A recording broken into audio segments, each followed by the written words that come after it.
모두 일어서서 12월 12일 주일 예배를 하나님께 드리겠습니다.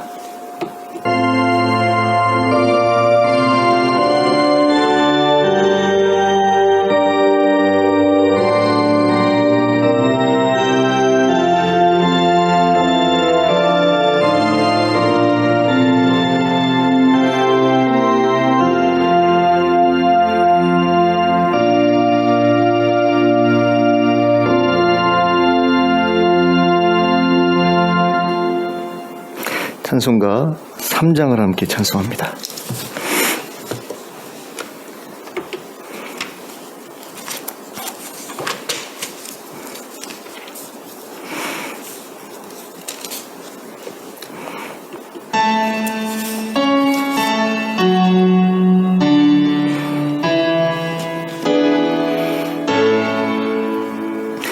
성부 성자와 성령 찬송과 영광 돌려보내세 태초로 지금까지 또 영원 무궁토록 성삼 있게 영광 아멘.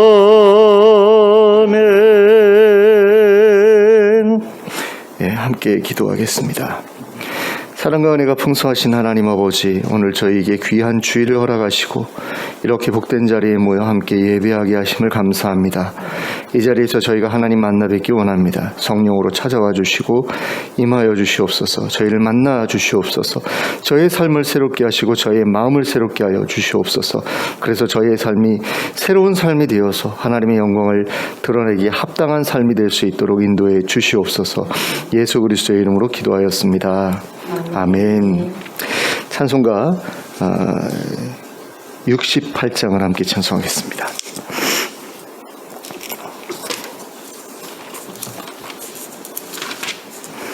찬송가 68장입니다.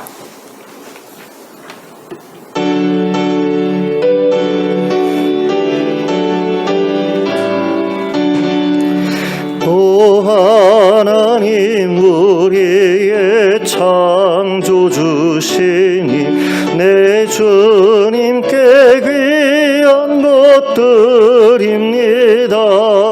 내 주께만 엎드려 경배드리며 내 주의 이름 높이 찬양하네. 오 하나님 우리의 대주제시여 큰 풍랑일 때도 도우셨네. 죽음에서 우리를 구하셨으니 내 주의 이름 높이 찬양하네. 주 하나님 이름을 함께 높이며 대주제께 영광을 돌리오리.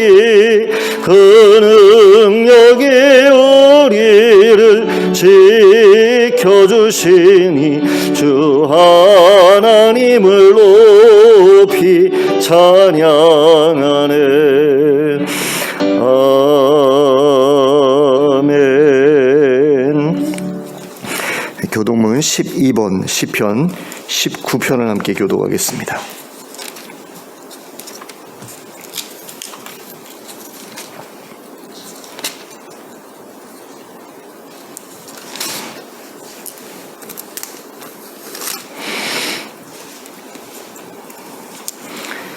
교독문 12번 시편 19편을 함께 교독합니다. 하늘이 하나님의 영광을 선포하고 공천이 그의 손으로 하신 일을 나타내는도다. 날은 날에게 말하고 밤은 밤에게 지식을 전하니 언어도 없고 말씀도 없으며 들리는 소리도 없으나 그의 소리가 온 땅을 통하고 그의 말씀이 세상 끝까지 이르도다. 여호와의 율법은 완전하여 영혼을 소성시키며 여호와의 증거는 확실하여 모든 자를 지혜롭게 하며 여호와의 교훈은 정직하여 마음을 기쁘게 하고 여호와의 계명은 순결하여 눈을 밝게 하시도다. 여호와를 경외하는 도는 정결하여 영원까지 이르고 여호와의 법도 진실하여 다 의로우니 금 곧 많은 순금보다 더 사모할 것이며 꿀과 송이꿀보다 더 달도다. 아멘. 사도신경으로 우리의 신앙을 고백하겠습니다. 전능하사 천지를 만드신 하나님 아버지를 내가 믿사오며 그 외아들 우리 주 예수 그리스도를 믿사오니 이는 성령으로 잉태하사 동정녀 마리아에게 나시고 본디오 빌라도에게 고난을 받으사 십자가에 못 박혀 죽으시고 장사한 지 사흘 만에 죽은 자 가운데서 다시 살아나시며 하늘에 오르사 전능하신 하나님 우편에 앉아 계시다가 저리로서 산자와 죽은 자를 심판하러 오시리라. 성령을 믿사오며 거룩한 공회와 성도가 서로 교통하는 것과 죄를 사하여 주시는 것과 몸이 다시 사는 것과 영원히 사는 것을 믿사옵나이다. 아멘. 모두 자리에 앉으셔서 찬송가 211장을 부르시면서 하나님께 봉헌 드리겠습니다.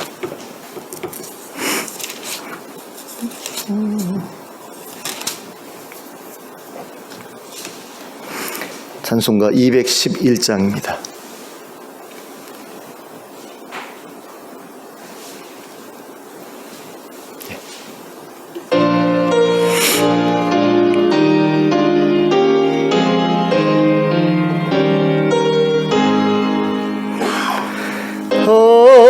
비싼 양유를 주께 드린 막달라의 마리아 본받아서 향기로운 산제물 주님께 바치리. 사랑의 주 내 주님께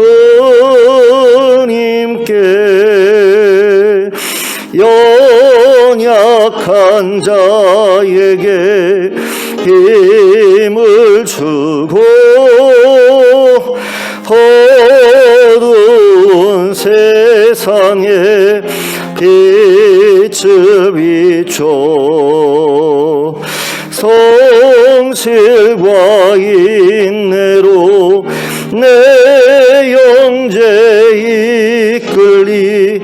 사랑의 주 내 주님께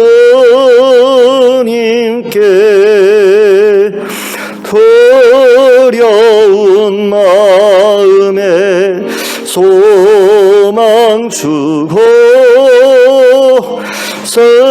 슬픔에 쌓인 자 위로하며 길 잃은 자들을 친절히 이끌리. 사랑의 주 내 주님께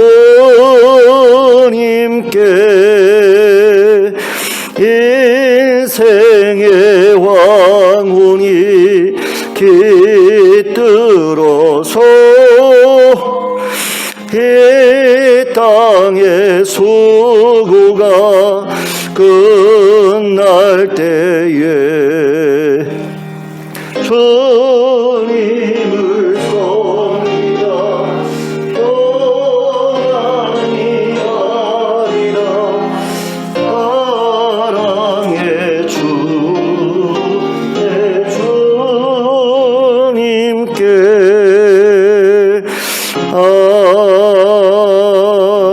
아멘. 함께 기도하겠습니다.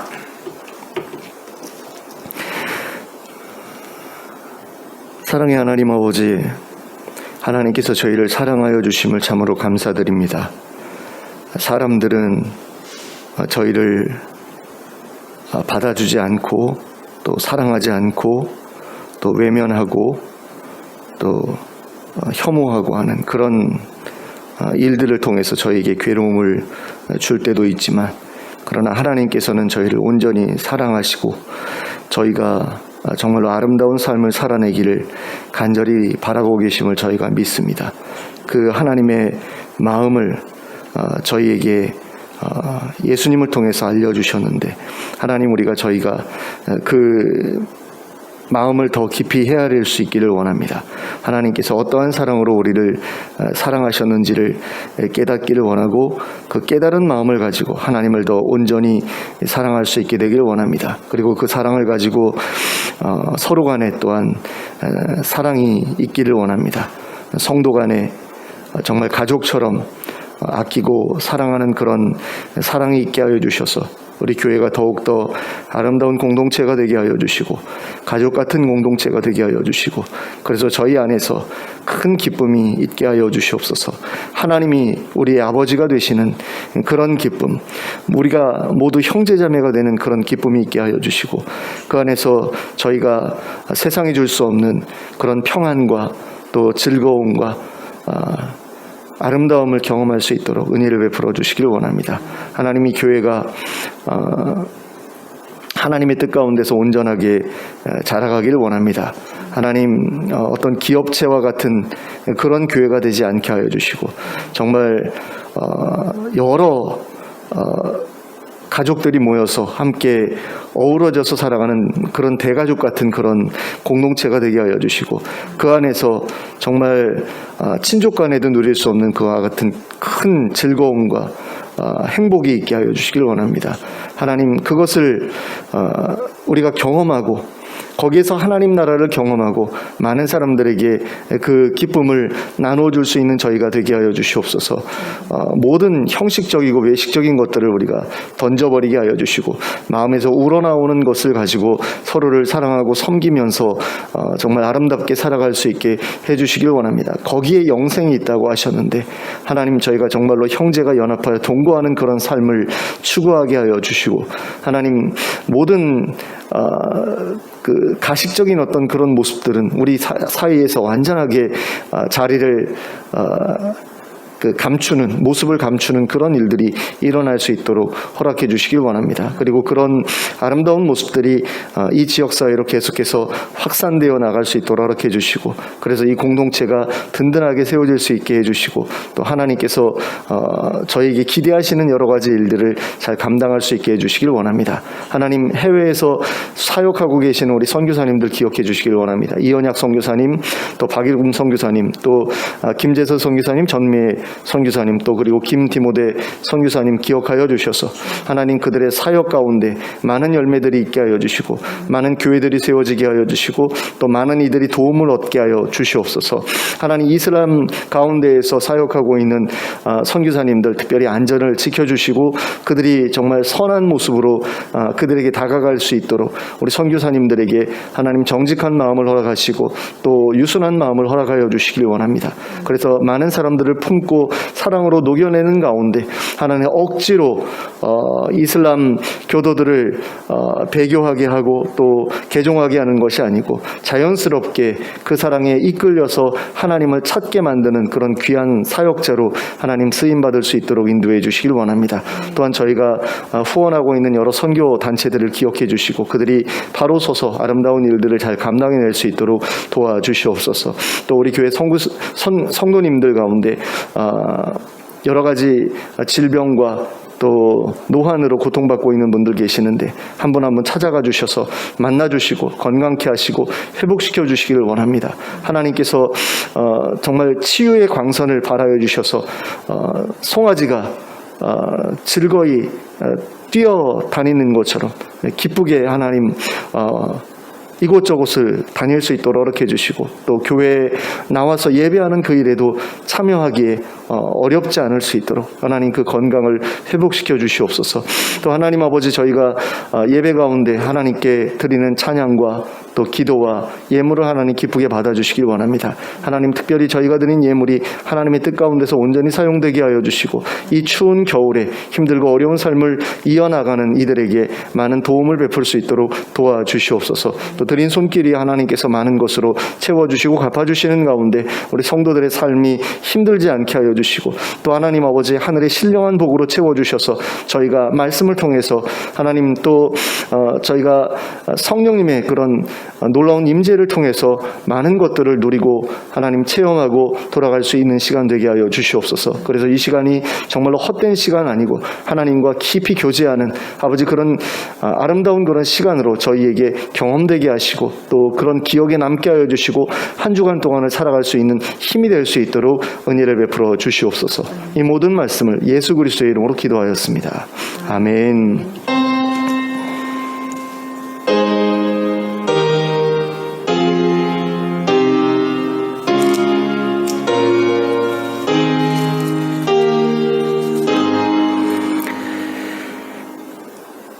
교회 소식 특별한 것은 없습니다. 주보를 참고해 주시면 되겠고요. 아픈 분들 위해서 계속해서 기도해 주셨으면 좋겠습니다. 그리고 코로나가 지금 7,000명 가까이 확진자가 나왔다고 그러는 것 같은데, 좀 더 이렇게 조심하고 우리가 그 거리두기에 스스로 좀 신경을 써야 되지 않을까라는 그런 생각이 듭니다. 이상으로 교회 소식 말씀드렸습니다. 좌우를 둘러보시면서 인사 나누시기 바랍니다. 잘 오셨습니다. 반갑습니다. 오랜만에 제가 주일 예배에 섰더니 이 순서가 새로워요. 참 쉽지가 않습니다. 하나님의 말씀 함께 보시겠습니다. 마태복음 26장 1절부터 16절까지를 함께 보시겠습니다.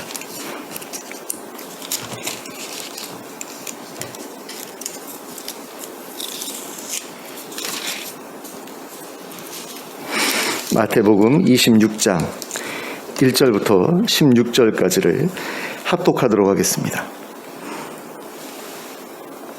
함께 읽겠습니다. 시작. 예수께서 이 말씀을 다 마치시고 제자들에게 이르시되, 너희가 아는 바와 같이 이틀이 지나면 유월절이라 인자가 십자가에 못 박히기 위하여 팔리리라 하시더라. 그때 대제사장들과 백성의 장로들이 가야바라 하는 대제사장의 관정에 모여 예수를 흉계로 잡아 죽이려고 의논하되 말하기를 밀란이 날까 하노니 명절에는 하지 말자 하더라.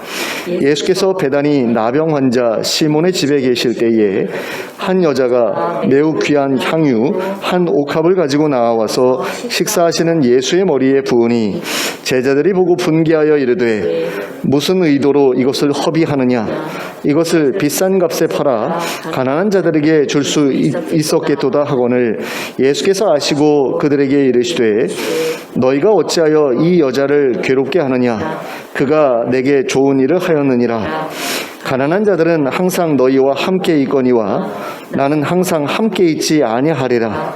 이 여자가 내 몸에 이 향유를 부은 곳은 내 장례를 위하여 함이니라.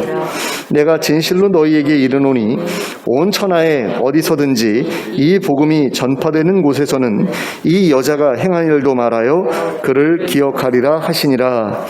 그때 12 중에 하나인 가롯 유다라 하는 자가 대제사장들에게 가서 말하되, 내가 예수를 너희에게 넘겨주리니 얼마나 주려느냐 하니 그들이 은 30을 달아 주거늘 그가 그때부터 예수를 넘겨줄 기회를 찾더라. 아멘. 아멘. 자, 오늘 우리가 읽은 본문에 보면 예수님께서 너희가 아는 바와 같이 이틀이 지나면 유월절이라 인자가 십자가에 못 박히기 위하여 팔리리라 라고 말씀하신 그런 내용이 나옵니다. 그런데 그 뒤에 이어서 무슨 내용이 나오냐면, 대제사장들이 모여가지고 그 대제사장들과 그들의 그 무리들이 모여가지고 예수님을 어떻게 죽일까에 대해서 논의하는 그런 장면이 나옵니다. 그런데 문제는 뭐냐면, 예수님께서는 자신이 유월절에 사람들에게 팔릴 것이다 라고 말씀을 하거든요. 그런데 이 대제사장의 무리들은 뭐라고 이야기를 하냐면, 명절에는 하지 말자라고 이야기를 합니다. 예수님께서는 6월절에 내가 붙잡혀가는 일이 생길 거다라고 말씀을 하시는데, 붙잡아 가야 될 사람들 입장에서는 우리 명절에는 그거 하지 말자, 6월절에는 하지 말자라고 그러는 거예요. 만약에 이 대제사장들의 그 계획대로 됐으면 예수님은 어떻게 됐을까요? 6월절에 6월절 전에 십자가에 못 박혀 돌아가시는 일은 없었겠죠. 근데 예수님께서는 나는 6월절에 붙잡혀가서 죽임 당할 거야 라고 그렇게 말씀을 하시거든요. 근데 이런 충돌이 이렇게 일어나고 있는 이유는 뭐냐면, 명절에 전국 각지에서 많은 사람들이 몰려드는데, 그 사람들 중에는 예수님을 통해서 질병에서 건짐을 입은 사람도 있을 거고, 귀신으로부터 이렇게 해방된 사람도 있을 거고, 또 여러 가지 어려움들이 예수님을 통해서 해결된 그런 사람들이 있을 것 아닙니까? 근데 그런 사람들이 다 예수님 편일 텐데, 그런 사람들 보는 앞에서 예수님을 붙잡아다가 죽이려고 한다? 그러면 사람들이 반발하겠죠. 그래서 그 대제사장들의 무리를 오히려 공격하는 일이 벌어질 수도 있잖아요. 그러니까 이 사람들이 무서웠던 거죠. 잘못하면 예수님을 죽이려다가 우리가 죽을 수도 있겠구나, 이런 생각이 드니까 도저히 그 일을 진행할 용기가 나지 않았던 겁니다. 그런데 갑작스럽게 이 대제사장의 계획이, 예수님을 죽이려는 그 계획이 급물살을 타게 됩니다. 원래는 생각하지 않았어요. 야, 이번 명절은 그냥 넘어간 다음에 사람들 다 빠지고 나서 그 6월절 정도 되면 그 조그마한 성에 한 100만 명 정도 되는 인구가 와글와글 거렸다고 그러거든요. 그 수많은 사람들이 이렇게 모여드는 그런 그 시기가 지나서 사람들 쫙 빠져나가고 나면 그때 예수 붙잡아다가 죽이자, 이런 생각을 하고 있었는데, 어떻게 해서 이 생각이 빨리 잡아 죽이자로 바뀌었을까라고 했을 때, 그 계기가 되었던 그 사건들이 오늘 본문에 기록되어 있는 것을 우리가 볼 수 있게 됩니다. 자, 대제사장의 계획을 앞당기게 되었던 것은 무엇 때문이었느냐? 바로 가룟 유다의 배신 때문이었습니다. 원래 어떤 조직을 무너뜨리려면 그 안에서 불만이 있는 사람들을 포섭해가지고 어떤 정보를 꺼내거나 아니면 이간질 시켜가지고 이제 서로 다투게 만들거나 이런 식으로 해가지고 조직을 무너뜨리잖아요. 그래서 보통 그 밖에서부터 이렇게 포섭하려는 어떤 시도가 들어가는데, 대제사장의 무리들 가운데에는 그런 시도를 했던 사람들이 없었던 것 같아요. 그러니까 예수님을 따르는 그 제자들이 워낙에 그 단단하게 뭉쳐있는 그런 공동체이다 보니까 그 숙식도 같이 하고 모든 생활을 같이 했잖아요. 먹고 자고 움직이고 하는 모든 것을 같이 하다 보니까 그 예수님과 12명의 제자들이 단단하게 뭉쳐있으니까 그 중에서 배신자가 나올 거라는 생각은 하지 못했던 거죠. 불평불만을 가진 사람이 있을 거다 생각을 못했을 겁니다. 왜냐하면 이 사람들의 어떤 그 결집력이 대단해 보였기 때문에 도저히 저 틈은 뚫고 들어갈 수가 없을 것 같아라고 아마 생각했던 것 같아요. 그래가지고 누군가가 이렇게 먼저 가룟 유다를 찾아와가지고, 야, 너 불만 많지? 예수님에 대해서 불만 많지? 그 예수님 우리한테 넘겨줘. 이런 게 아니었다라는 거죠. 그럴 만한 그런 생각조차도 이 사람들은 하지 않고 있었다라는 겁니다. 그런데 먼저 가룟 유다가 그 틈을 냈고 스스로 예수님을 팔아 넘기겠다라고 그렇게 했다라는 거예요. 근데 이건 굉장히 이해하기 어려운 일일 수 있습니다. 왜냐하면 이 사람은 예수님의 12제자 중 하나였고요. 또 예수님이 이끄는 그 공동체의 재정을 관리하는 일을 맡고 있었거든요. 근데 어떤 조직에서 재정을 맡고 있다라고 하는 것은 그 사람을 그 공동체 구성원들이 믿고 있다라는 그런 이야기잖아요. 돈을 맡길 수 있을 정도면 믿을 수 있는 사람이다라는 그런 이야기죠. 그리고 셈에도 밝아야 돼요. 계산을 잘 못하는 사람한테 재정을 맡기는 일은 없잖아요. 근데 예수님 제자들 가운데는 마태라는 사람도 있었거든요. 근데 마태라는 사람이 뭐 하던 사람입니까? 세무공무원이었잖아요. 근데 세무공무원이 얼마나 셈에 빠릅니까? 정확하고. 그런데 그 사람을 내버려 두고 가룟 유다한테 재정을 맡겼다, 재정 담당을 시켰다라고 하는 것은 이 사람이 마태보다 조금 더 인정받거나 신뢰받거나 아니면 뭔가 사람들로부터 이렇게 존중받는 어떤 그런 위치였다라는 그런 이야기거든요. 그러니까 마태보다 좀 더 중요한 어떤 그런 사람으로 여겨지고 있었다, 이렇게 볼 수 있다라는 겁니다. 그런데 12제자 중에서도 그 위치가 낮지 않았던 이 가룟 유다가 어째서 예수님을 배반하고자 했던 것일까? 이걸 우리가 좀 궁금하게 생각할 필요가 있는데요. 본문을 보시면 베다니에서 있었던 어떤 한 사건 이후로 가룟 유다가 예수님을 배반하기로 결심한 것처럼 그렇게 이야기하고 있는 것을 보게 됩니다. 자, 예수님께서는 예루살렘에 입성하신 다음에 낮에는 성전에서 말씀을 가르치셨고요, 밤에는 베다니로 가셔서 그곳에서 쉬셨습니다. 그리고 예수님께서 베다니에 계실 때 머무셨던 곳이 어디였느냐? 바로 나병 환자였던 시몬의 집이다, 이렇게 말하고 있습니다. 그래서 본문 6절에 그 내용이 나와 있는데요. 예수님이 베다니에 있는 나병 환자 시몬의 집에 계셨다라고 그렇게 말하고 있거든요. 그런데 한번 생각해 보시기 바랍니다. 예수님께서 자신을 환대하며 영접해 준 나병 환자의 집에 가셨어요. 그런데 그 집 주인이 나병 환자예요. 그럼 예수님께서 그 나병 환자를 나병 환자인 그대로 내버려 두셨을까요? 저는 그렇게 생각되지 않거든요. 나병 환자예요. 나병 환자는 원래 사람들과 격리되어서 살아가야 되는 그런 사람들입니다. 그런데 그런 사람이 예수님을 초대했다? 이거 자체가 말이 안 돼요. 나병 환자들은 율법에 의해서 자기에 대해서 계속해서 부정하다 그러면서 사람들이 자기한테 접근하지 못하도록 해야 될 그런 의무가 있는 사람들입니다. 나는 부정한 사람입니다, 나한테 다가오지 마십시오라고 해야만 하는 사람들이에요. 그럴 의무가 있는 사람들이고, 그걸 어기게 되면 사람들로부터 돌에 맞아 죽어도 할 말이 없는 그런 사람들인데, 그런 사람이 예수님을 초대했다? 예수님의 제자들을 초대했다? 이건 말이 안 되거든요. 나병 환자가, 전염병 환자가 자기 집에 막 코로나에 걸린 사람이 목사님 신방 오세요, 권사님 신방 오세요, 이래가지고 초대해서 다 전염시키면 이게 말이 됩니까? 안 되잖아요. 근데 목사님이 미우면 그럴 수도 있겠죠. 아, 내가 목사님 미워하는데 나 코로나 걸린 김에 목사님도 코로나 걸리게 해서 한번 엿먹으라 한번 해보자, 뭐 이러면 모르겠어요. 근데 나병 환자가, 이 시몬이 예수님에 대해서 그런 마음 가지고 초대하지는 않았을 거 아니에요. 그러니까 우리가 생각해 볼 수 있는 가능한 그런 이야기는 뭐냐면, 이 사람이 예수님으로부터 나병을 치유받았다라고 볼 수 있는 거죠. 나병 환자, 지금 나병 환자가 아니라 나병 환자였다가 예수님을 통해서 깨끗하게 나음을 입고, 그게 감사해가지고 예수님이 베다니에 오실 때마다 우리 집에 들어와서 우리 집에 머물러 주세요라고 부탁했다 그러면 말이 되죠. 그리고 그런 초대를 예수님께서는 거절하지 않으셨던 것 같아요. 그래서 이번에도 예수님께서는 그의 집에 머무신 거죠. 그리고 그때 한 여자가 매우 귀한 향유 한 옥합을 가지고 나와서 예수님의 머리에 붓지요. 그런데 이와 똑같은 그런 사건에 대한 기록이 요한복음 12장에도 나오거든요. 그런데 이 요한복음 12장을 보면은요, 이 사건이 일어났던 곳이 어디였느냐?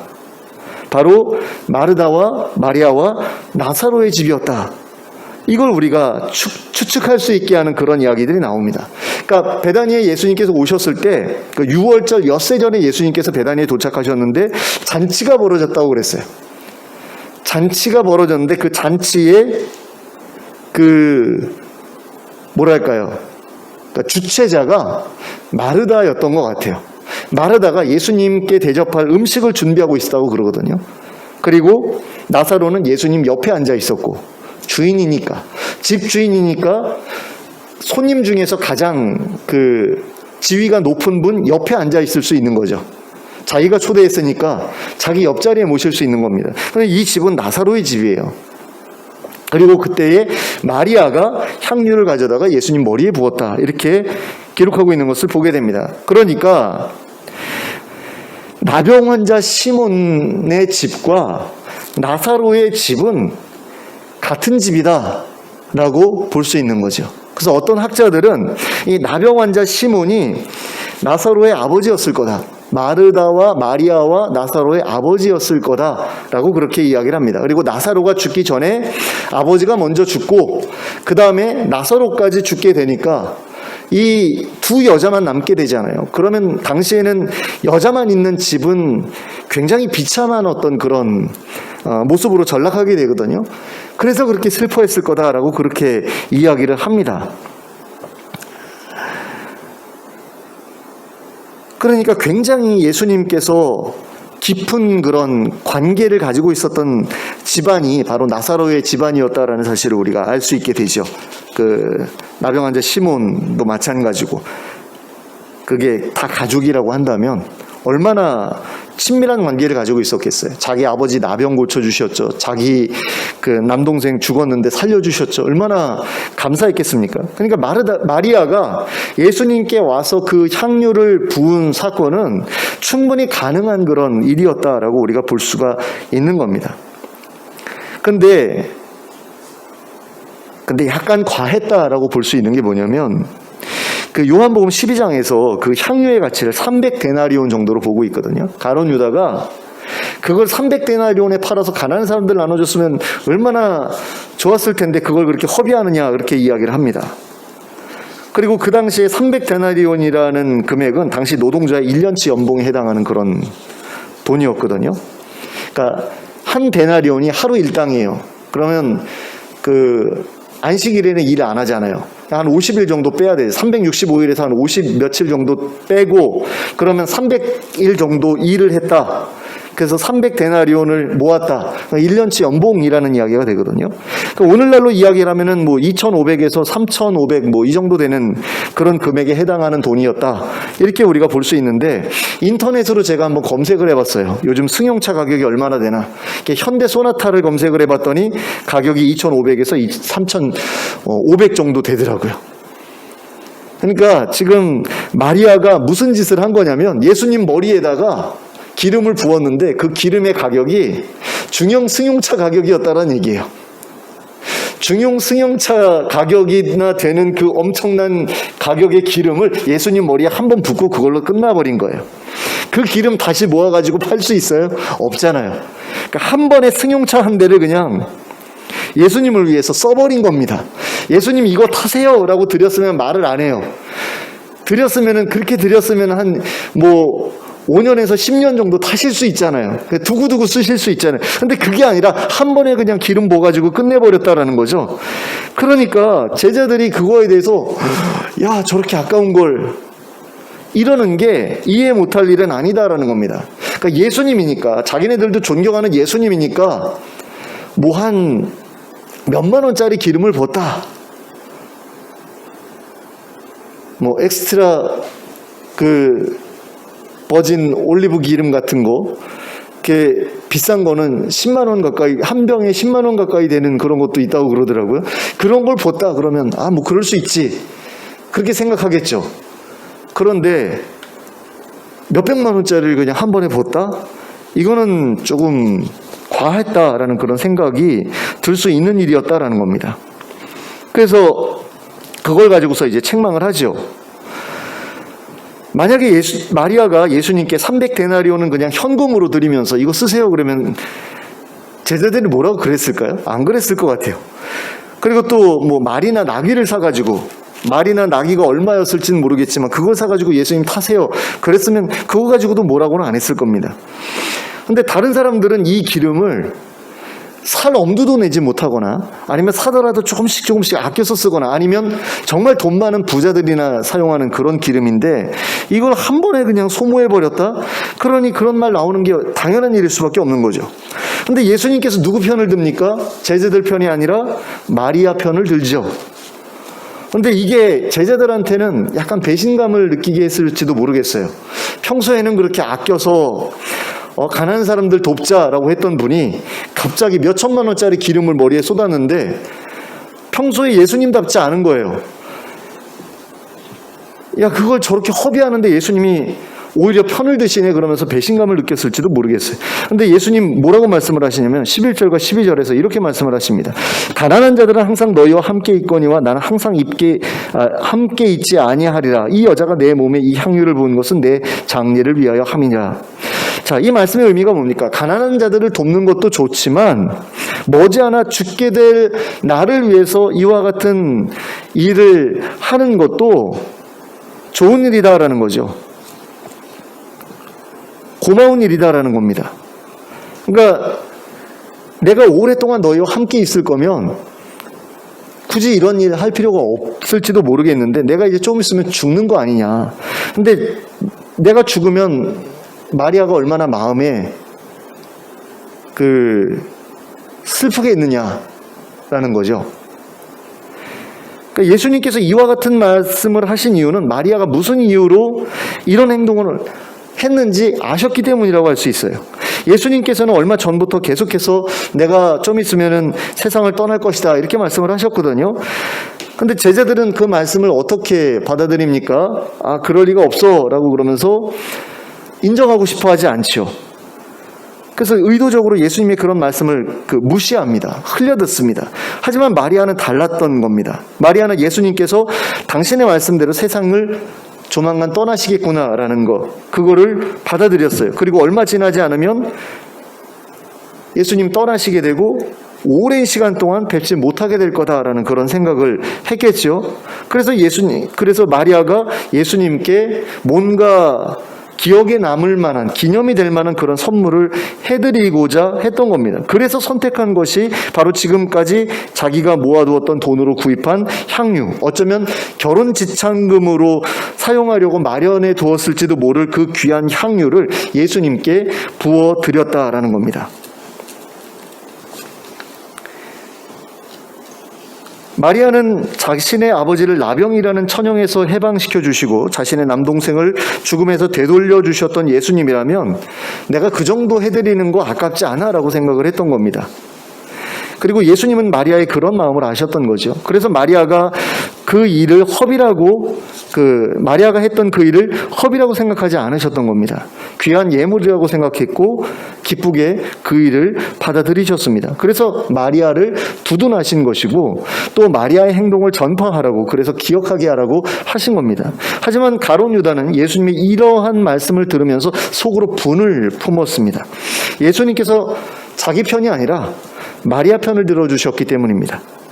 게다가 그는 요한복음 12장 6절에 기록된 것처럼 그 향유를 팔아서 돈으로 맡겼으면 그 돈을 빼돌릴 계획을 가지고 있었던 그런 사람이었습니다. 그런데 그렇게 할 수 없게 된 것에 대해서 화를 냈던 참에 오히려 예수님의 책망을 듣게 되니까 혹시나 예수님이 자기 속마음을 알아차리신 게 아닐까라는 그런 두려움이 들었던 것 같아요.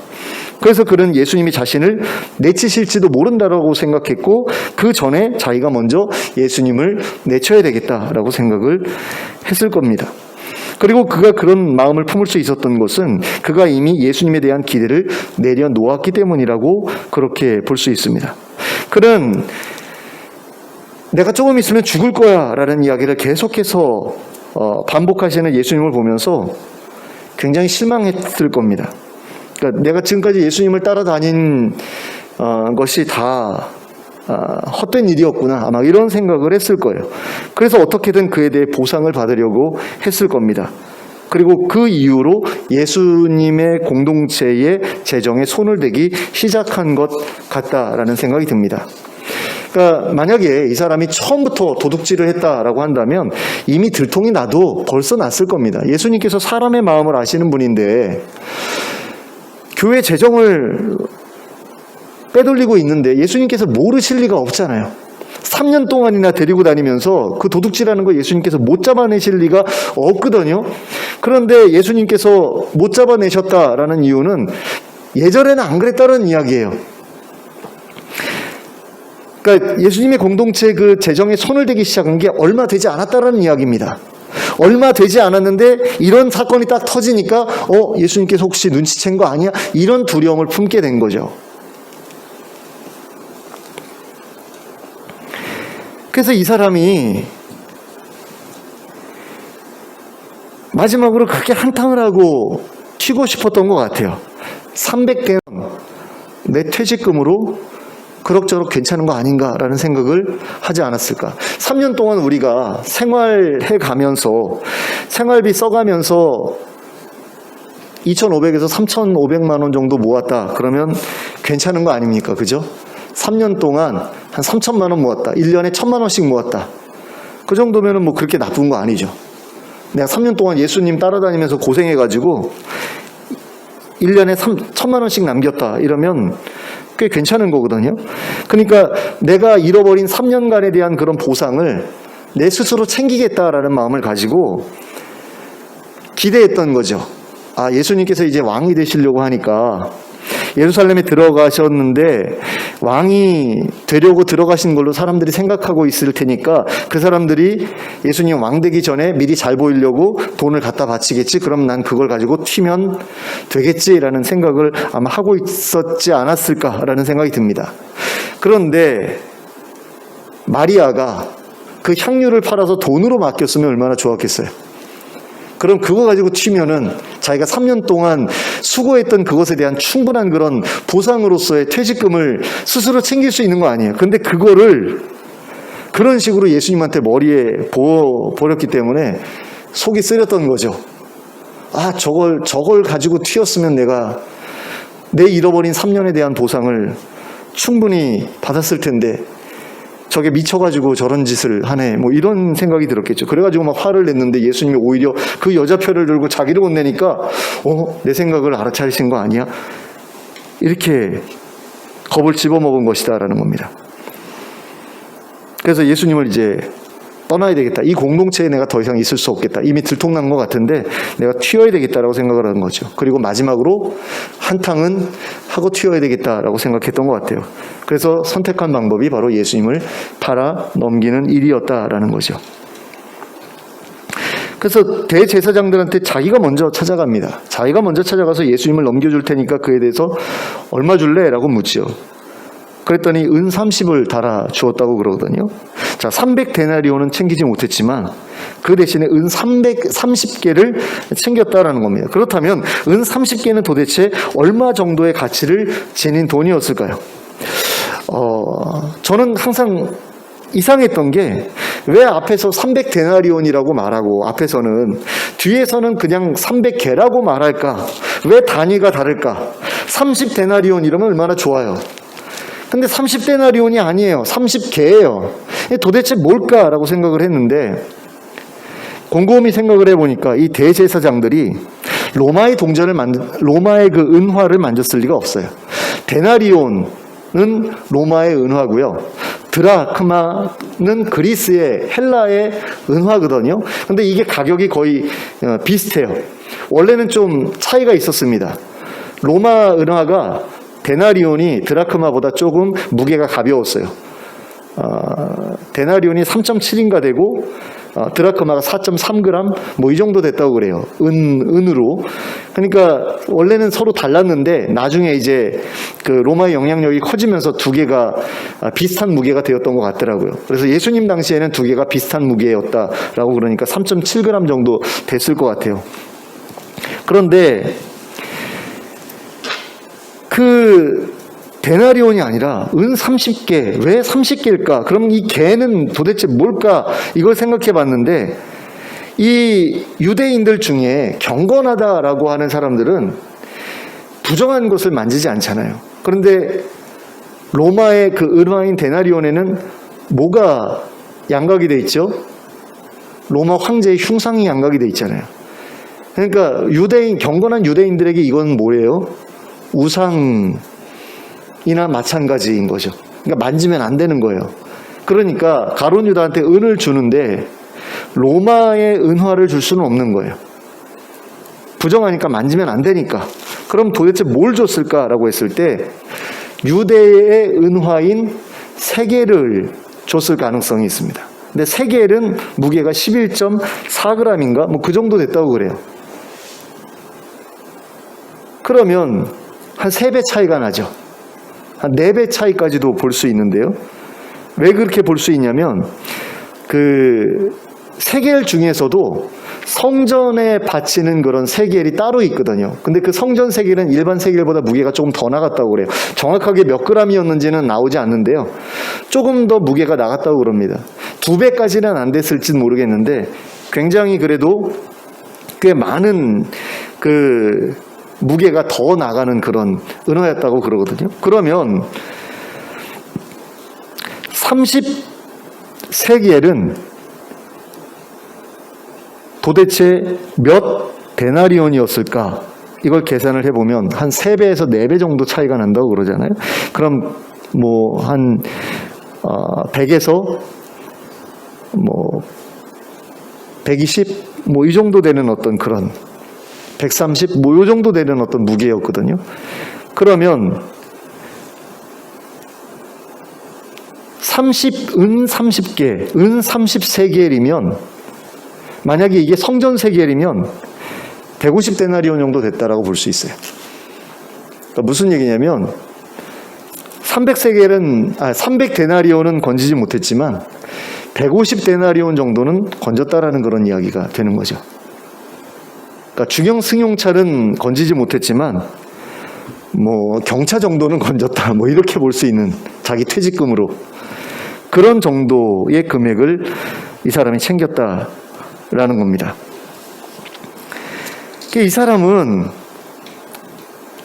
이 300데나리온의 반이라도 챙길 수 있다면 예수님 팔아넘기는 게 별로 이렇게 문제가 되지 않았던 겁니다. 물론 나중에 죄책감 느끼고 자살을 했다고는 하지만 이 당시만 해도 그에게는 그 자기의 잃어버린 그 3년에 대한 그런 보상으로서 최소한 150데나리온 정도는 내가 챙겨야 되겠다라는 그런 생각이 있었다라는 이야기죠. 그리고 이런 가룟 유다의 그런 모습을 보면서 우리는 그가 왜 예수님을 따라다녔는지에 대해서 충분히 이제 알 수 있게 됩니다. 짐작할 수 있게 됩니다. 그가 예수님을 따랐던 이유는 단 한 가지가 아니었겠는가라는 거죠. 바로 자신의 이익, 그것을 위해서 그가 예수님을 따라다녔을 것이다라는 겁니다. 가룟 유다는 다른 제자들도 다 마찬가지였지만 예수님을 따라다니면 권력도 생기고 돈도 생기고 자기에게 굉장히 이득되는 일이 많이 생길 거라는 그런 생각을 가지고 예수님을 따라다녔습니다. 그런데 예수님을 따르는 일이 그렇게 쉬운 일이 아니잖아요. 머리 둘 것도 없다고 그러시지 않았습니까? 뭐 노숙하기도 뭐 자주 했고요. 그러니까 예수님 따라다니면서 굉장히 많은 고생을 이 사람들이 했을 거예요. 날마다 병 고치고 귀신 내쫓고 하시는데 그 사람들 질서 유지시키고 그 다음에 뭐 먹을 거 나눠주고 그 다음에 구제하러 돌아다니고 뭐 전도하러 돌아다니고 이러면서 3년 내내 정말 힘들게 일했을 겁니다. 근데 그렇게 힘든 그런 일을 가룟 유다나 다른 제자들이나 어떻게 견뎌낼 수 있었느냐? 바로 미래에 대한 기대가 있었기 때문이죠. 예수님께서 왕이 되시기만 하면 그때는 우리가 예수님 옆에서 한자리 하면서 많은 것들을 우리가 누리게 될 거야라는 어떤 그런 보상에 대한 그런 기대 심리가 있었는데 얼마 전부터 예수님께서 이상한 말씀을 하시는 거예요. 내가 조금 있으면 죽을 거야. 내가 조금 있으면 죽을 거야. 이런 이야기를 계속 하시니까 이게 제자들한테는 얼마나 스트레스가 됐겠어요. 무슨 소리야. 이런 생각이 들었겠죠. 그리고 도대체 그러면 우리는 예수님을 따라다닌 그 3년에 대한 보상을 도대체 어디서 받으란 말이야. 이런 생각이 들었을 것 아닙니까?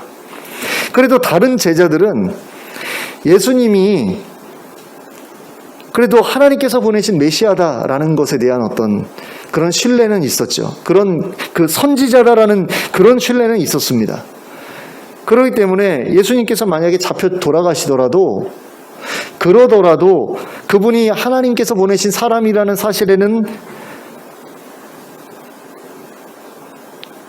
뭐 이상이 없으니까 끝까지 예수님을 그래도 따르려는 그런 마음을 갖고 있었는데 가룟 유다만 아니었다라는 거죠. 가룟 유다만 내가 지금까지 예수님을 따라다닌 게 헛수고였어 라고 생각하고 내가 3년 동안 고생한 것에 대한 보상을 어떻게든 내 손으로라도 챙겨야 되겠어 라고 생각을 했던 겁니다. 오직 이 사람만 그랬어요.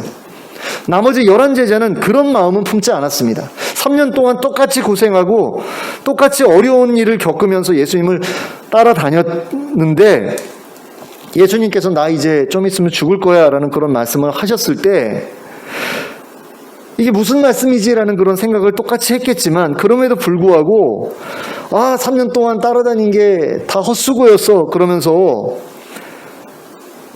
어떻게 해서든 나 거기에 대해서 보상받아야겠어 라고 생각했던 사람은 이 사람밖에 없었다라는 거죠. 교회 재정에 손댄 사람도 이 사람밖에 없었고요. 예수님 팔아먹어서라도 내가 그 대가를 챙겨야 되겠다라고 생각했던 사람도 이 사람밖에 없었다라는 겁니다. 그래서 결국은 예수님을 배신하는데, 이런 가룟 유다의 배신이 대제사장의 계획을 바꿔놨다라는 겁니다. 명절에는 예수를 그냥 놔두자라고 했던 대제사장의 계획을 바꾸어서 빨리 잡아 죽이자, 6월절 전에 죽이자라는 그런 계획으로 바꾸게 만들었다라는 겁니다. 그리고 실행되도록 그렇게 이끌었죠. 그리고 그 결과 예수님께서는 6월절에 어린 양이 도살되는 바로 그 시간에 십자가에 달려 돌아가셨어요. 그러니까 6월절 이제 저녁이 되면 날이 바뀌잖아요. 그러면서 6월절이 시작이 되는데, 그 6월절 시작되기 전에 그 아침에 양을 잡잖아요. 6월절 행사 때들 양을 잡지 않습니까? 근데 그 양 잡아 죽이는 그 시간에 예수님이 십자가에서 죽으셨다라는 거죠. 그래서 6월절 어린 양으로 돌아가셨고, 자기 백성들의 죄를 사하는 어떤 그런 일을 감당하실 수 있었는데, 그런 점에서 보면 가룟 유다의 배신은 예수님에 대한 예언의 성취를 위해서 꼭 필요한 것이었다라고 볼 수 있습니다. 하지만 그렇다고 하더라도 그의 배신은 꼭 선한 의도에서 나온 것이 아니었죠. 그리고 하나님께 칭찬받을 만한 그런 일도 아니었습니다. 예수님께서는 그에 대해서 뭐라고 평가를 하셨냐면, 그는 차라리 세상에 태어나지 않는 게 좋았을 뻔했다, 이렇게 말씀을 하셨습니다. 그러니까 가룟 유다의 행위는 결국 칭찬받을 수 있는 그런 일은 아니었다라는 겁니다. 그리고 우리는 이와 같은 가룟 유다의 배신을 보면서 자신의 이익을 위해서 예수님을 따르는 사람들이 나중에 어떤 결과에 도달하게 되는지에 대해서 배울 수 있게 됩니다. 그것은 바로 배신이죠. 예수님이 약속하신 그것이 아니라 자기가 기대하고 있는 그 어떤 것을 바라보면서 예수님을 따르는 사람들은 자신의 그 기대가 충족되지 않는 그런 상황이 찾아오게 되면 예수님을 배신하게 되어 있습니다. 그런 사람들은 예수님을 팔아서라도 자신의 이익을 확보하려 들게 됩니다. 그러므로 우리는 자신이 예수님을 따르는 동기가 무엇인지를 분명하게 좀 확인할 필요가 있습니다. 그러니까 내가 이 땅에서 잘 먹고 잘 살기 위해서 예수님을 따르고 있다라고 한다면, 그건 가룟 유다가 예수님을 따랐던 그런 동기와 똑같은 동기를 가지고 예수님을 따르고 있다라는 그런 이야기밖에 되지 않는다라는 겁니다. 하지만 예수님께서 약속하신 하나님 나라의 완성을 소망하면서 예수님을 따르고 있다면, 이 땅에서 잘 먹고 잘 살지 못하는 것이 결코 예수님을 배신할 이유가 되지 못합니다. 오히려 예수님의 약속을 더욱더 갈망하게 만들어 줍니다. 왜 그렇습니까?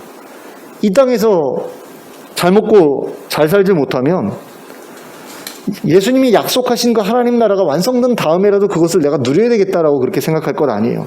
근데 거기에 대한 소망이 전혀 없는 사람들, 하나님 나라가 완성된 이후에 내가 거기서 누리게 될 것에 대한 기대는 별로 없고, 나는 오직 이 땅에서 모든 것을 누려야 되겠어라고 생각하는 사람들은 그 기대가 깨어질 때 예수님을 배반할 수밖에 없다라는 거예요. 미래에 대한 소망이 없기 때문에, 없어졌기 때문에.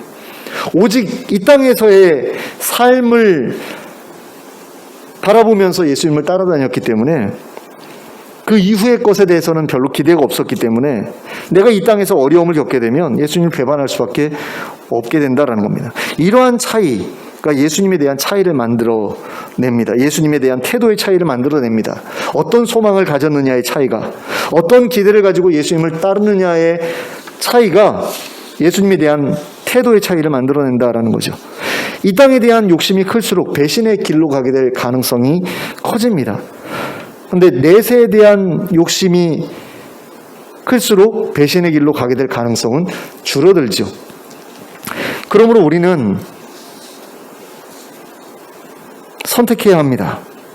이 땅에서 잘 먹고 잘 사는 것을 예수님을 따르는 이유로 삼지 말고, 하나님 나라에서 잘 먹고 잘 사는 것을 예수님을 따르는 이유로 삼겠다라고 선택해야 한다라는 겁니다. 절대로 이 땅에서 잘 먹고 잘 사는 것을 예수님을 따르는 이유로 삼지 마시기 바랍니다. 그러한 기대와 욕심은 결국 실망으로 끝날 수밖에 없습니다.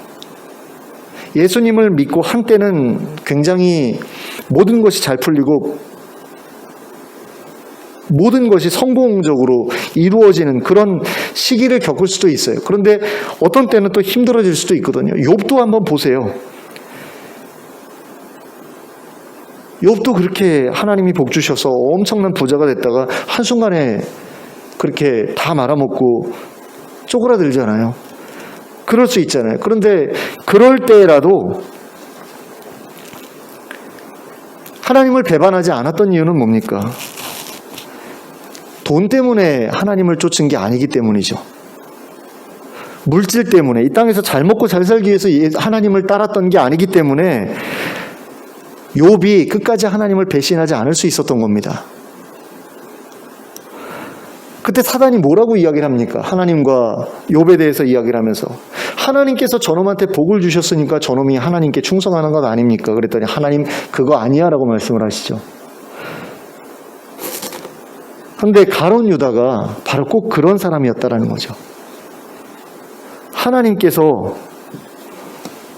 저놈에게 복을 주셨기 때문에 저놈이 하나님을 따르는 것 아닙니까? 그 복을 걷어가면 저놈은 하나님을 금방 배반할 겁니다. 그 가룟 유다의 삶을 통해서 나타난 게 바로 그런 모습 아니었습니까? 결국 가룟 유다가 예수님을 쫓았던 이유와 욥이 하나님을 쫓았던 이유는 서로 달랐다라는 것을 우리가 알 수 있게 되죠. 여러분들이 선택을 하셔야죠. 가룟 유다처럼 살 수도 있고요, 욥처럼 살 수도 있습니다. 근데 어느 게 옳은지는 여러분들도 아실 거예요. 근데 문제는 뭐냐면 어느 게 옳은지 알아도 내 마음에 있는 어떤 그런 욕망, 갈망을 내려놓는 건 굉장히 힘든 일이다라는 겁니다. 도대체 어떻게 믿을 수 있는가라는 그런 생각이 계속해서 올라올 것이기 때문에 그렇습니다. 내가 하나님을 믿었어요. 열심히 잘 교회 다니면서 봉사도 열심히 하고 가난한 사람들을 위해서 많은 헌신도 하고 그랬는데 삶이 어려워졌어요. 그럼 어떻게 될까요?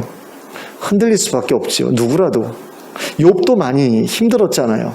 그렇게 됐을 때 하나님 도대체 이 일이 왜 나한테 일어났습니까? 설명 좀 해주십시오. 나 이거 정말 궁금해서 미치겠습니다. 이러면서 하나님께 계속해서 여쭙잖아요. 이해가 안 가는 거죠. 하나님이 계시면 왜 나한테 이런 일을 허락하실까? 이해가 안 가는 겁니다. 그러니까 계속해서 흔들릴 수밖에 없는데 그럼에도 불구하고 하나님이 확실히 계신다. 하나님은 공의로우시다. 이 사실을 믿었기 때문에 욥은 넘어지지 않았거든요. 근데 우리한테도 그런 믿음이 있어야 된다라는 거죠. 하나님은 공의로우시다. 하나님은 약속을 반드시 지킨다. 그렇기 때문에 내가 이 땅에서 잘 먹고 잘 살지 못해도 내세 하나님 나라에서는 반드시 내가 보상받을 거다. 이런 우리가 그런 확신을 가지고 있어야 된다라는 겁니다. 그래야만 우리의 소망이 끊어지고 우리의 물질이 우리 손에서 다 흩어질 때라도 우리는 하나님을 배반하지 않을 수 있고 예수 그리스도의 뒤를 끝까지 따를 수 있게 된다라는 겁니다. 예수님의 뒤를 따르는 것은 힘든 일이라고 그랬어요. 십자가를 지는 일이라고 그랬습니다. 그럼에도 불구하고 그 뒤를 제자들이 따랐던 이유는 뭡니까? 뭔가 예수님께서 약속하신 그것에 대해서 기대감이 생겼기 때문이죠. 근데 그 기대감의 끝에 예수님이 왕이 되면 내가 많은 것을 누려야지라는 어떤 그런 욕심이 있었잖아요. 근데 그게 현세에만 제한되어 있었던, 현세까지밖에 시야가 열리지 않았던 가룟 유다에게는 그게 전부였죠. 그런데 다른 제자들에게는 조금 더 멀리 보는 어떤 그런 시야가 있었던 겁니다. 그래서 어쩌면 이게 끝이 아닐지도 몰라 라는 어떤 그런 생각이 있었을 수도 있고요. 이게 끝이라고 해도 저분이 하나님의 아들이었던 것은 분명하고 우리가 그분을 따라다니면서 했던 일은 충분히 가치 있는 일이었어. 비록 우리가 힘들고 괴로운 일을 많이 겪기는 했지만 이렇게 생각했던 그런 제자들에게 예수님은 배신의 대상이 될 수 없었죠. 어쨌든 자기들에게 하늘의 신령한 그런 복을 누리게 해주신 분이잖아요. 하나님 나라를 경험하게 해주신 분이잖아요. 그 사람들은 그걸로 만족했는데 가룟 유다는 그게 만족이 안 됐던 거죠. 그게 뭐야? 개나 주라고 그래. 그러면서 난 3년 동안 예수님의 헛소리에 속아서 내 노동력을 착취당한 것에 대한 보상을 받아야 되겠어. 이러면서 자기 퇴직금을 스스로 챙기려고 하죠. 그래서 결국에 예수님 팔아넘기기까지. 근데 우리 믿는 사람들도 충분히 그럴 수 있습니다. 오늘날의 그리스도인들도 그럴 수 있어요. 가룟 유다와 같은 그런 어떤 목적을 가지고 교회를 다니고 그러다가 사업이 실패하고 삶이 어려워지면 교회를 떠날 뿐만 아니라 오히려 교회를 적대하고 교회를 박해하는 그런 사람이 될 수 있습니다. 교회에서 말하는 거 다 사기야, 거짓말이야 이러면서 예수 믿는 사람들 조롱하고 이런 사람들 얼마나 많은지 몰라요. 교회 떠나서. 근데 그런 사람들 보면 다 그런 건 아니지만 많은 사람들이 교회 나가면 뭔가 잘 될 줄 알았다라는 거죠. 교회 나가면 내 기도 하나님께서 다 들어주시고 내가 열심히 기도하면 다 들어주시고 나 부자 되게 만들어줄 줄 알았는데 안 그랬다라는 거예요. 그래가지고 떠난 사람들이 얼마나 많습니까? 그런 사람들과 가룟 유다가 사이가 별로 없어요. 그 사람들이 예수님 당시에 있었으면 그 사람들도 예수님 충분히 배반하고 남았을 사람들입니다. 근데 그런 사람들이 잘 되고 있는 그런 동안에는 교회에 남아있거든요. 그래서 진짜와 가짜를 가릴 수 있는 그런 방법 중에 하나는 정말 그 삶이 어려워졌을 때 끝까지 하나님께 남아있느냐 아니면 하나님을 떠나느냐, 그걸 보면 저 사람이 진짜로 믿었느냐 아니냐를 우리가 알 수 있어요. 그런데 누구에게나 실패하고 어려워지면 하나님 계신가? 하나님이 날 사랑하시나? 하나님 약속 믿어도 되는가? 이런 의문이 떠오르게 됩니다. 그럴 때라도 우리가 끝까지 예수님을 따르기 위해서 필요한 것은 무엇이냐? 예수님의 약속에 대한 기대라는 거죠. 하나님 나라에 대한 기대. 내가 이 땅에서는 하나님의 약속이 온전하게 이루어지는 것 보지 못할지라도 내가 하나님 나라가 완성된 이후에는 정말로 그 모든 약속을 내가 누리게 될 거야라는 그런 믿음, 그 믿음을 여러분들이 갖게 되셨으면 좋겠습니다. 그래서 여러분들의 삶이 어려워지고 또 여러분들의 헌신이 헛된 것처럼 보이는 그런 순간이 오더라도 그 하나님 나라에 대한 그 기대, 하나님의 약속에 대한 신뢰를 잃어버리지 않고 끝까지 붙들고 하나님의 약속을 향해서 나아가는 여러분들 되시기를 예수 그리스도의 이름으로 축원합니다. 기도하겠습니다. 사랑의 하나님 아버지, 많은 사람들이 예수님을 따르고 있는데 정말로 예수님께서 약속하신 것을 기대하면서 따르고 있는 사람들도 있지만 그것이 아니라 자기 나름대로의 기대를 가지고 예수님을 따르는 사람들도 많은 것을 봅니다. 그리고 그런 자기 나름대로의 기대를 가지고 예수님을 따르던 사람들이 어려운 처지에 놓이게 되면 예수님을 배반하고 떠나가게 되는 것을 보게 됩니다.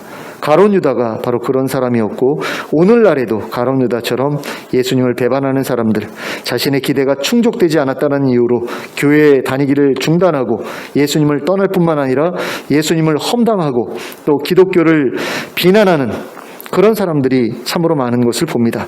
그러나 저희는 그들과 같은 헛된 기대를 가지고 예수님을 따르지 않기를 원합니다.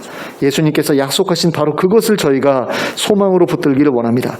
하나님 나라의 완성을 우리가 바라보기를 원합니다. 그리고 거기서 많은 이들과 더불어서 아름다운 삶을 영원히 살아갈 것을 기대하는 그런 믿음을 계속해서 키워가는 저희들 되기를 원합니다. 그래서 어떠한 어려움과 괴로움이 찾아오더라도 하나님, 우리가 예수님 따르는 것을 중단하지 않기를 원합니다. 그리고 예수님처럼 많은 사람들에게 하나님을 알게 해주고 하나님 나라를 경험시켜주는 것만으로도 내 삶의 가치로 충분하다는 그런 마음을 가지고 정말 하나님 나라를 위해서 이 땅에서 최선을 다해 살아가는 저희들 되게 하여 주시옵소서.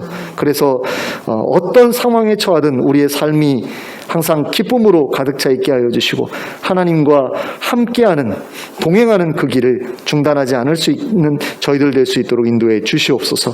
예수 그리스도의 이름으로 기도하였습니다. 아멘. 모두 일어서서 찬송가 483장을 함께 찬송하겠습니다.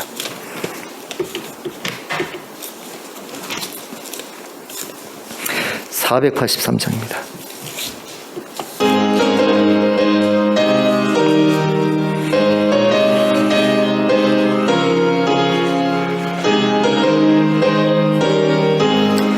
구름 같은 이 세상 모든 무비 영화 나는 분토와 같이 내어버리고서 오직 천국의 복을 사모하며 사니 구원받은 내 이름 기억하옵소서. 주가 나의 이름 보좌 앞에 놓인 어린 양 생명책에 기록하옵소서. 주여 보배 피로써 모든 죄 씻으사 나의 부정한 것을 씻어 맑히소서. 있는 보다 더 이게 죄를 씻었으니 구원받은 내 이름 기록하옵소서. 주가 나의 이름 보좌 앞에 놓인 어린 양 생명책에 기록하옵소서. 죄가 하나도 없고 아무 병도 없는 영화롭고도 밝은 천국 올라가서 주와 함께 그곳에 길이 살겠으니 이런 소망의 삶은 참된 행복이라. 주가 나의 이름 보좌 앞에 놓인 어린 양 생명책에 기록하옵소서. 아멘. 함께 기도하겠습니다. 이제는 우리 주 예수 그리스도의 은혜와 하나님 아버지의 극진하신 사랑과 성령님의 감동감화 교통하심이 자신의 이 땅에서의 행복한 삶이 아니라 완성된 하나님 나라의 행복한 삶을 위해서 예수 그리스도를 따르기로 결단하고 나아가기를 소원하는 주의 백성들 머리 위에 지금부터 영원토록 함께 하실지어다. 아멘.